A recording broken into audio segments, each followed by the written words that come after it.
Bonjour.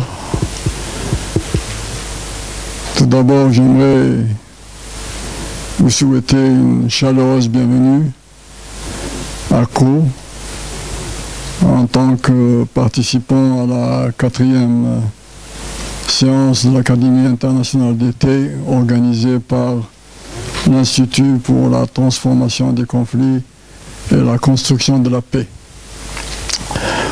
Autre thème très significatif cet été est gérer la paix. Ambassador, I'm so sorry.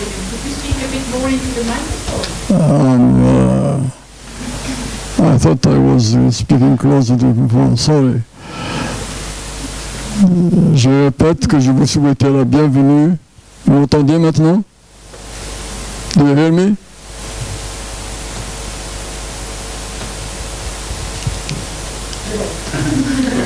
Yes. Je disais donc que votre thème très significatif est gérer la paix. Gérer la paix, ce qui inclut un concept qui est en lui-même tout un programme, celui aussi de la durabilité. Gérer une paix durable. C'est aussi l'objectif du Forum de Caux pour la sécurité humaine, dont nous venons de terminer hier soir la 4e session. Et Caux est pour nous un lieu d'inspiration que le mouvement Initiative et Changement ouvre aux échanges pour la paix durable, justement. Caux a joué un rôle historique depuis la fin de la Deuxième Guerre mondiale et a permis d'œuvrer pour encourager cette recherche d'une paix durable à ceux qui se trouvent dans des situations conflictuelles et offrir ainsi un cadre de concertation et de réconciliation. Nous avons réuni des gens du Burundi, de la Côte d'Ivoire, du Congo, Israéliens et Palestiniens, et cela a permis des échanges de points de vue, des concertations qui permettaient ensuite de faire des propositions utiles à ceux qui sont chargés de la négociation formelle.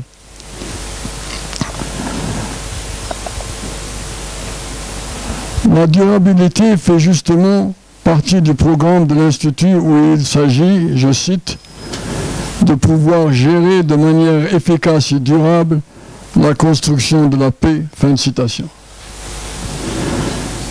Nous nous sommes penchés au cours de la semaine passée sur plusieurs aspects de l'immense défi que constitue la sécurité humaine.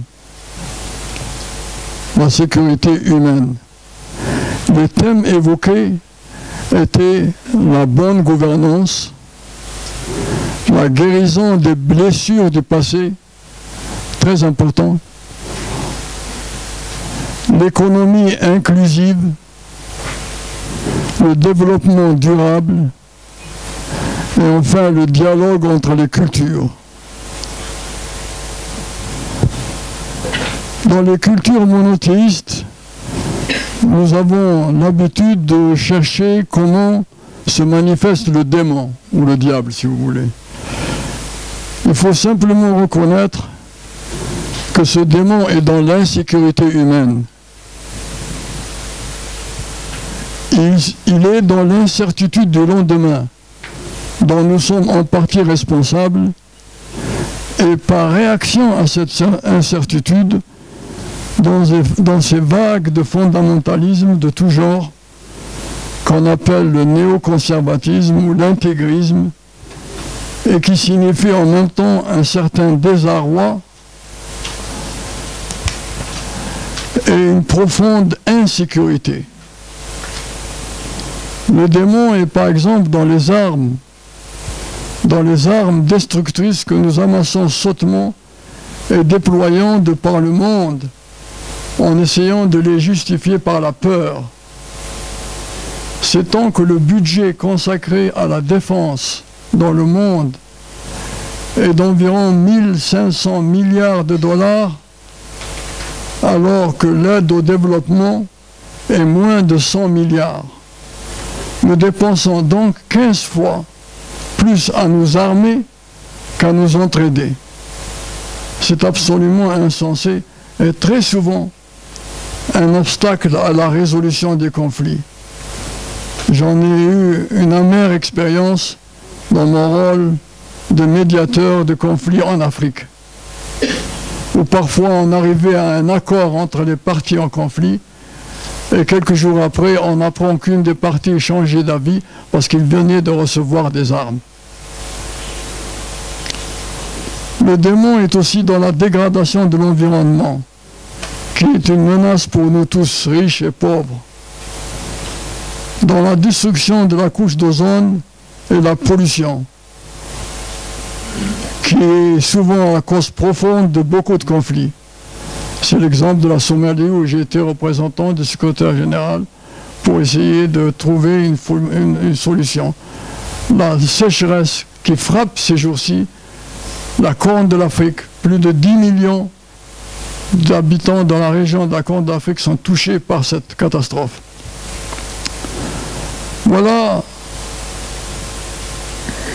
ce que je pouvais dire sur cette paix durable, et j'aimerais rappeler un peu ce que nous avons fait cette semaine ici à Caux. La semaine avait commencé avec 2 jours d'échanges très riches de participants venus de Tunisie et d'Égypte, et représentant la société civile et les forces révolutionnaires qui ont émergé ces derniers mois et qui ont contribué aux initiatives sur la formation d'un nouveau leadership dans ce pays et l'enracinement de la démocratie. Cette semaine a aussi permis l'échange d'expériences de participants venant d'Afrique francophone, entre autres du Niger, du Mali, du Burkina Faso et du Tchad, qui sont aussi frappés par la sécheresse, avec beaucoup de tensions. Ce groupe, auparavant, avait pris part ici à Caux à une formation organisée et financée par la section 4 du département des Affaires étrangères suisse en partenariat avec Initiative et Changement International.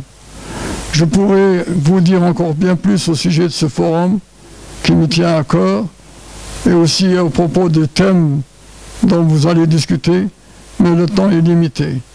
J'ajouterai donc simplement que les actions et initiatives émergentes cette semaine constitueront en 2012 la base pour les échanges du 5e forum pour la sécurité humaine, auquel j'espère que quelques-uns d'entre vous pourront participer. N'hésitez pas à interroger et peut-être même interpeller les collègues d'Initiative et Changement que vous rencontrerez dans la maison ces prochains jours. L'échange d'idées, d'expériences, de méthodes, de best practice comme on dit, est essentiel pour nous tous qui nous engageons dans la transformation des conflits et la construction de la paix. En attendant, je vous exprime mes meilleurs vœux pour vos travaux de ces prochains jours. Merci.